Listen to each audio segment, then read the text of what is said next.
নমস্কাৰ। কবিতাৰ শিৰোনাম সন্ধ্যা তৰা। কবি আৰু কণ্ঠ ৰঞ্জনা পাঠক। সন্ধ্যা তৰা।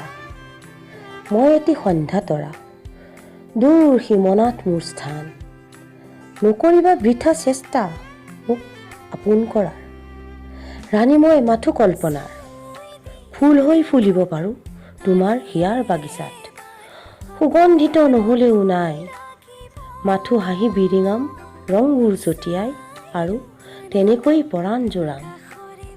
ফুলনি শোভাই তুলিম মনৰ, অদূৰত জিলিকিম দেখুৱাম নাচোনৰ তাল। যদিও নোৱাৰা ল'ব সুবাস মলয়াৰ, অনুভৱ কৰিবা নিশ্চয়। যদি লোৱা আঁকোৱালি, দূৰতে বিদূৰ হ'ব মনৰ সকলো সংশয়।